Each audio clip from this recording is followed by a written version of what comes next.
Bienvenue et merci d'être avec nous pour ce nouveau numéro de Reporter, le magazine de grands reportages de la rédaction de France 24. La Tunisie s'est débarrassée depuis 4 mois maintenant du régime dictatorial de Ben Ali. Si la situation politique s'est stabilisée, la situation économique, elle, s'est dégradée. Les touristes ont fui les hôtels et les revendications sociales ont conduit de nombreuses entreprises à fermer, aggravant ainsi un chômage déjà considérable chez les jeunes. Des jeunes qui, pour certains, n'ont donc d'autre espoir que l'exil vers la riche Europe et la France en particulier, où vit déjà près d'un demi-million de Tunisiens. Mais la route est dangereuse et souvent c'est au péril de leur vie que ces jeunes Tunisiens tentent la traversée de la Méditerranée dans l'espoir d'une vie meilleure. Reportage David Thompson, Gary Grabli et Hamdi Tleli. Un corps de plus, retrouvé échoué sur une plage du sud tunisien.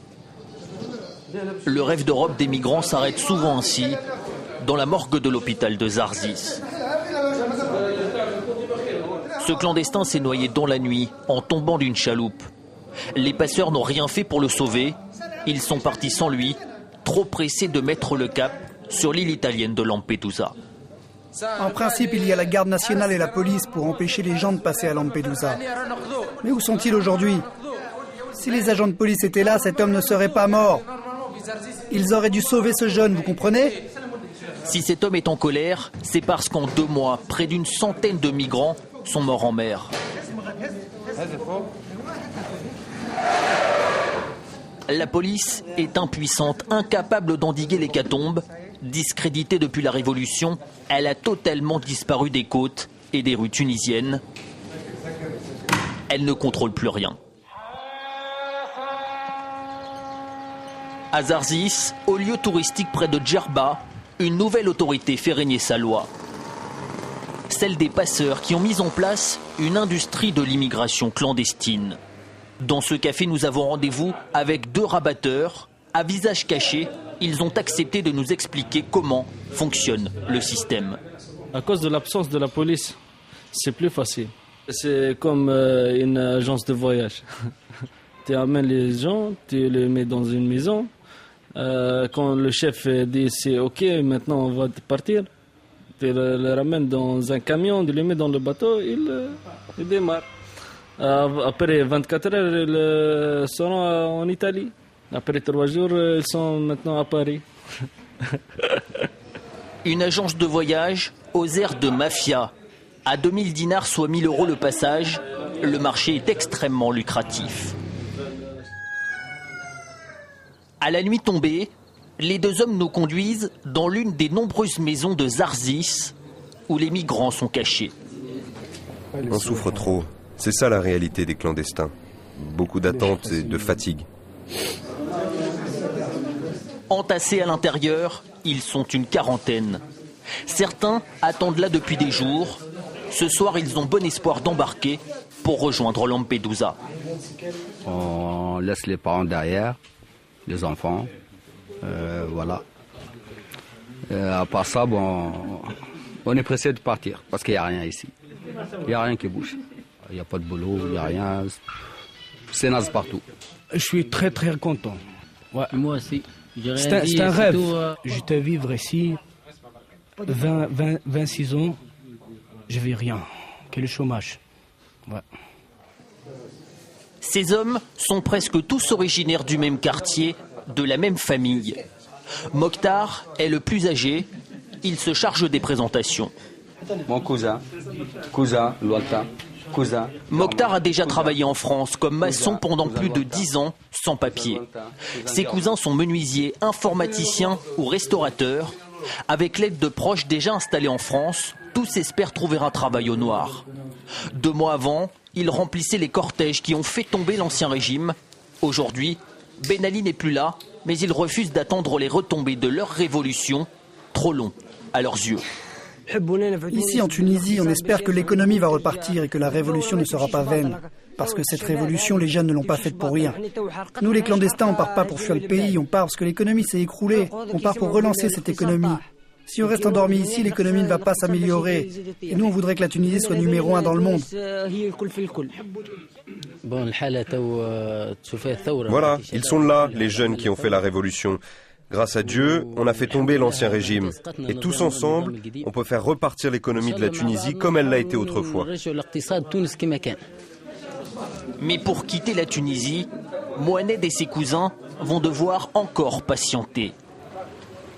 Quelques minutes plus tard, le chef des passeurs vient les voir avec une mauvaise nouvelle.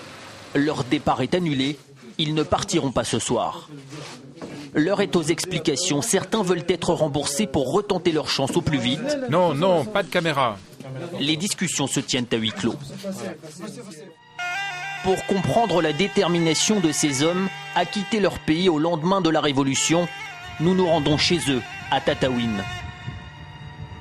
Une ville délaissée par le pouvoir central, en plein désert, à 500 km au sud de Tunis. C'est ici qu'a grandi Aledine, le plus jeune du groupe. Une enfance sans son père, installé en France depuis 20 ans. Leur contact se limite à Internet. Je vais trouver du travail au bout de 2 mois. Est-ce que tu sais ce qu'est un clandestin? Ça veut dire être sans papier. Personne ne t'offrira ici du travail. Tu vas devoir travailler au noir. Et tu vas voir, en France, c'est la misère aussi. Si Dieu le veut, je vais y arriver. Quand je serai en France, je trouverai un boulot. Si je trouve pas, je rentrerai ici. Mais le problème, c'est que tu ne vas pas venir par avion ou sur un vrai bateau. Tu vas être sur une barque en mauvais état. Oui, papa, je serai dans une barque, mais Dieu est avec nous. Mais non, tu n'as aucune idée du danger. Au désespoir de son père, partir est la seule issue pour Aledine. Il nous montre ses diplômes en informatique, inutiles, selon lui, en Tunisie. J'ai suivi une formation professionnelle pour travailler, mais j'ai pas trouvé de boulot. Et pourtant, il y a le cachet du ministère sur ce diplôme. Comme lui, Mohamed vit la même impasse. Malgré la révolution, sa vie n'a guère changé, contraint de s'en sortir grâce à la contrebande, quelques litres d'essence qu'il fait venir en douce de Libye pour les revendre en Tunisie. C'est pour ça que je vais partir à l'Italie, à l'Europe. Ça fait longtemps que je travaille comme ça. C'est interdit que je fais maintenant. Mais t'as vu les conditions de la vie, très difficiles. C'est pour ça que je travaille les interdits et les risques. J'ai rien fait sans ce travail. Des petites combines qui lui permettent de gagner un peu d'argent. Pour son cousin Hamza, les choses sont plus compliquées. À 26 ans, il a presque toujours été au chômage. Oui, ils ont dit qu'ils sont passés d'Italie en France. C'est vrai ou pas? À l'autre bout du fil, des amis tout juste passés en Europe. Impatient, Hamza ne supporte plus d'attendre que la situation économique s'améliore en Tunisie. C'est un cauchemar, c'est plus que le risque. C'est quoi ça? C'est quoi tous les jours? Je travaillais de temps en temps. Quand je vais faire une famille, des enfants, une meuf, comme ça. Vous voyez comment? Avec les cafés. Dans la soirée, le groupe se retrouve chez Mokhtar pour le dîner. Tous viennent d'apprendre qu'au large, une barque de clandestins a chaviré. Sur 40 passagers, 35 sont morts. Pourtant, la nouvelle n'entame en rien leur motivation. Ça fait de la peine pour les gens qui sont décédés, ça fait de la peine, évidemment. Mais nous, ça nous fait vraiment les chaud et froid. La preuve, s'il y a un bateau qui part maintenant, on part maintenant. Dernière prière avant la traversée, fixée pour le lendemain. Pour la filmer, nous leur avons confié une caméra. Mais le voyage ne se déroule pas tout à fait comme prévu. Casse de départ. Il y a la tempête. Casse de départ, la tempête. La tempête? Oui. Retour à la case départ après 11 heures passées en mer. Dans 1 heure, on va voler. Leur embarcation est en mauvais état. Elle prend l'eau. Le bateau, il est pété aussi. Il est quoi? Il est pété. Pas d'autre choix que de faire demi-tour. Retour en Tunisie. Regarde, touche, il y a de l'eau, c'est mouillé. En plein jour, échoué sur une plage habituellement remplie de touristes, le vieux navire de pêche surchargé se vide de ses 80 clandestins. L'un après l'autre, tous descendent à terre pour réparation. Car 1 heure plus tard, certains vont repartir sur le même bateau. Peine perdue. Après une autre avarie, l'embarcation reviendra au point de départ une deuxième et dernière fois. C'est sur cette même plage le lendemain que nous retrouvons Hamza. Après l'accident, le passeur a refusé de lui rendre son argent, mais surtout, il vient d'échapper à la noyade et préférant rester là. Je veux la mort, bah oui. Parce que le passeur nous dit que le climat, ça va, et vous pouvez partir, bon voyage et tout. Et quand je l'ai monté sur le bateau, il est vieux tout d'abord. Il n'y a pas un mécanicien. Et nous sommes beaucoup. C'est trop le monde. C'est trop. Il y a plein. Fin du rêve européen pour Hamza. Simple occasion manquée pour ses cousins. Une dizaine de jours après cet échec, Mokhtar a persévéré tout seul sans le groupe. Attention, il faut juste 3 personnes visibles à l'avant. Les autres, vous devez rester bien cachés. Grâce à des amis, il est parvenu à rassembler une nouvelle fois 1 000 € pour payer la traversée. Bon voyage, les Lambadusa. Cette fois, c'est la bonne. Au petit matin, il est enfin dans le coffre d'une camionnette qui le conduit au bateau. Attention, remets bien le rideau sur la fenêtre.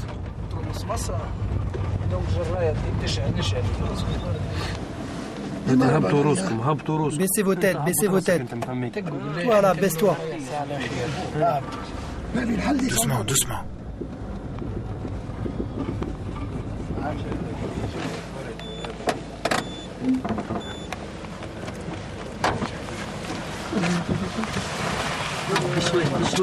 Cette nuit-là, ils sont loin d'être les seuls à partir. À l'extérieur de toute la ville, d'autres clandestins sont acheminés au point de départ par camions entiers. Un convoi parfaitement organisé. Pour embarquer, les passeurs sont allés au plus pratique.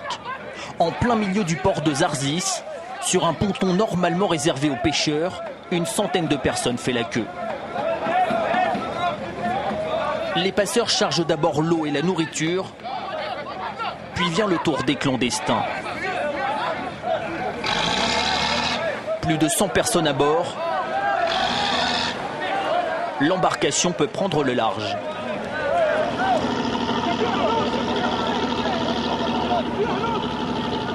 Direction Lampedusa, 140 km plus loin. 20 heures de trajet pour la porte de l'Europe en Méditerranée.